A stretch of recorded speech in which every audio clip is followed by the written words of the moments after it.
you mentioned COVID. Since then, we had introduced and ushered in a new president, right?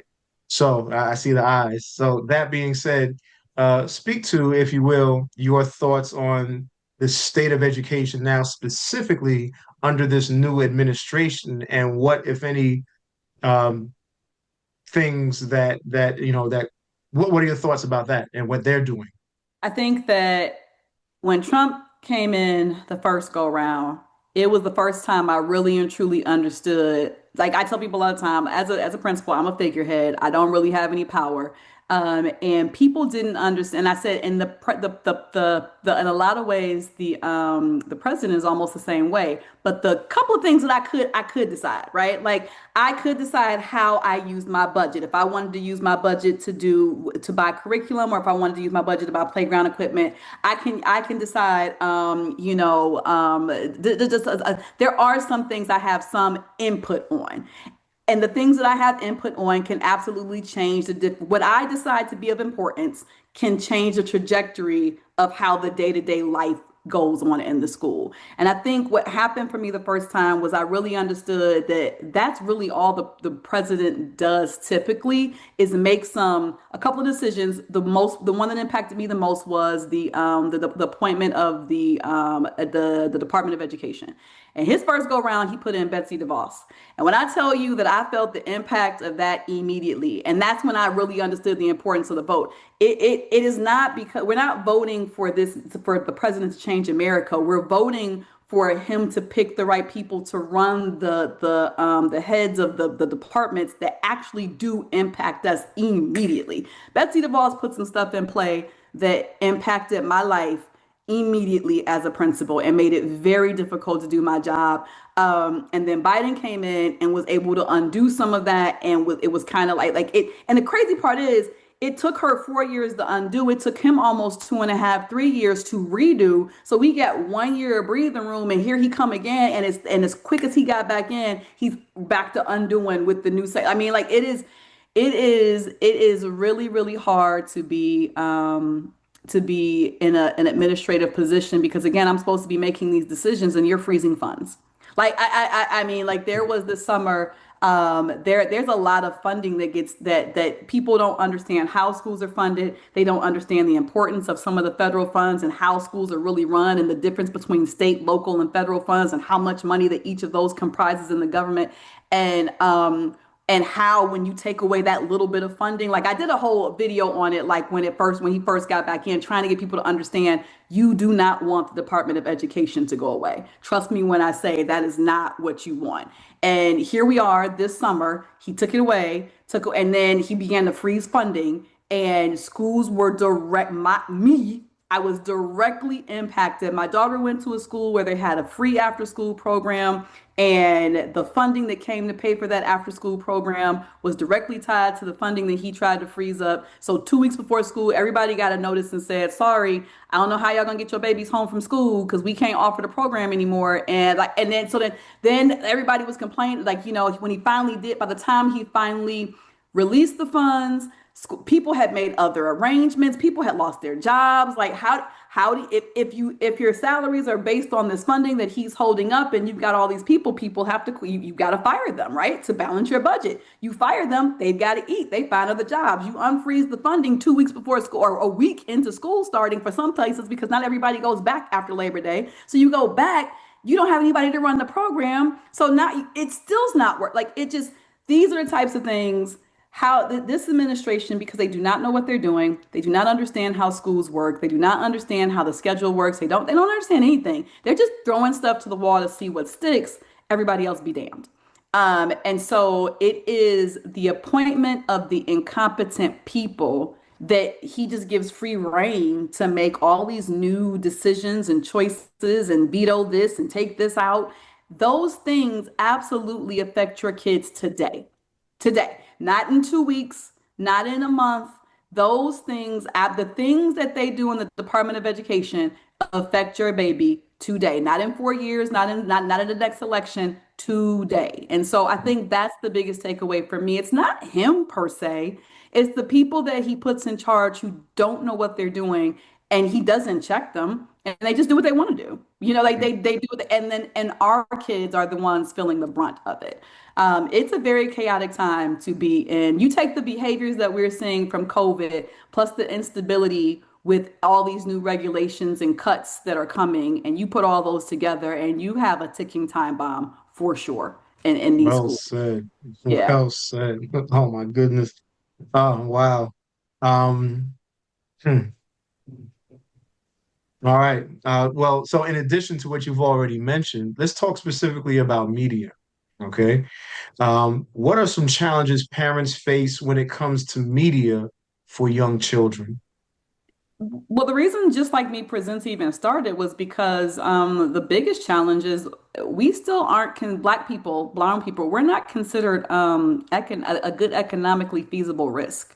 So, like, I mean, yeah, we had the Cosby Show, but we've not had anything remotely like it since the Cosby Show, Mm, unless mm, you want to count like My Wife and Kids, which was cute, but didn't like have the same cultural like impact as the Cosby Show. And so, since we're not marketable, they tend to not want to show us well, we're marketable as long as we're shooting up the club. We're definitely marketable if they need a thug.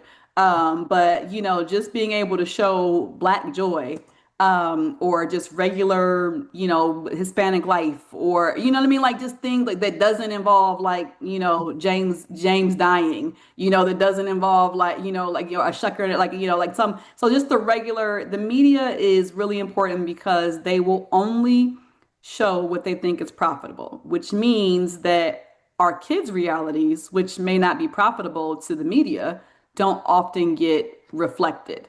And so things like Education Station, places like Just Like Me Presents, like what we do, I think is really, really important. And which goes back to again why I want to do the podcast, because parents don't, the resources are just, they're hard to find, because they're not showcased and they're not pushed. Because if big media can't make money off of it, it's not considered, like, why would I? Like, they might actually look at a project and say, oh, that's a good idea. I like it. How are we going to make money off of it? And if they can't see how they can make money off it, then it gets shelved, and then, or you have to go to independent route, or you got to go to Tubi, or you got to like some other kind of distribution channel that might take a chance. And so it's the media absolutely positively, whether they, and they'll tell you it's not race specific. Like if you sit down with somebody who's a media buyer or a producer or whatever, they're like, it's not racism, it's what sells. We have to push. Well, who decides what's profitable? Who gets to go in and say, like, you know what, let's take a chance on this. Let's throw some average, like let's see if this works. Let's try something new. People want to keep their jobs. They don't want to rock the boat. They want what sells, because that's what makes money. Money is what makes the world go round.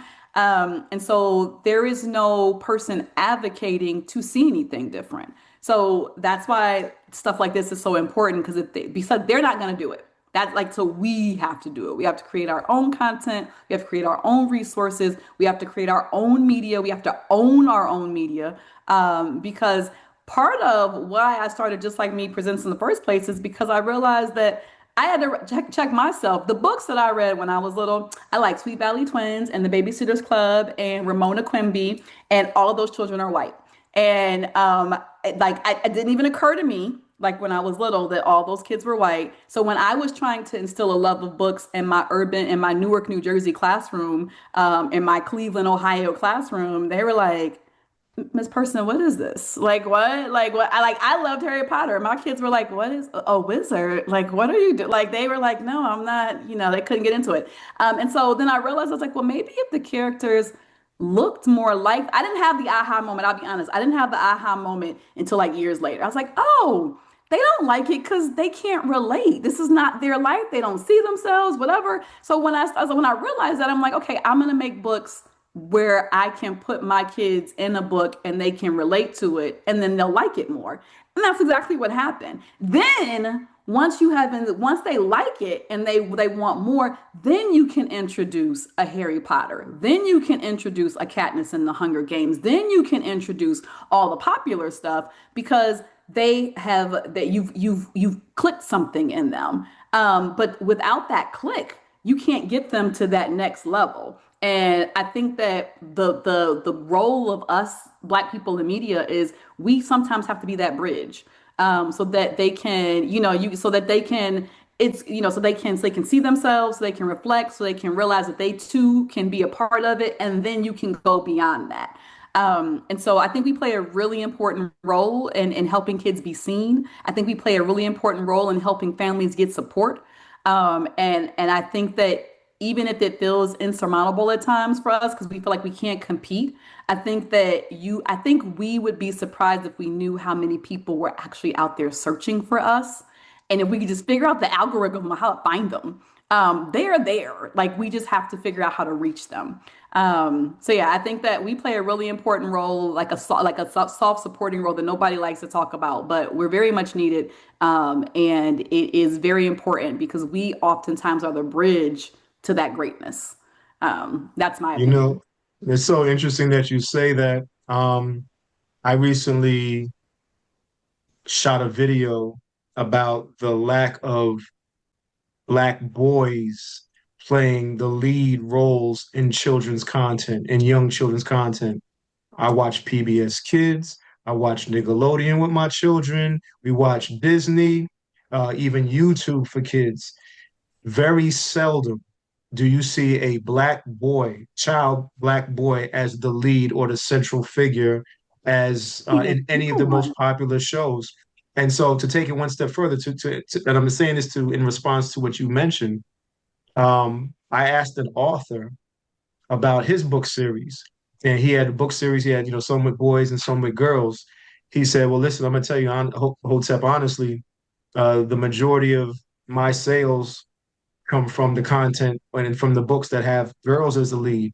It's almost as if he said 70% Hmm. or more come from sales, 70% or more of his sales come from the books and the content he has with girls as a lead, as if Black people, we do not want to see or support financially those types of images. I say that to say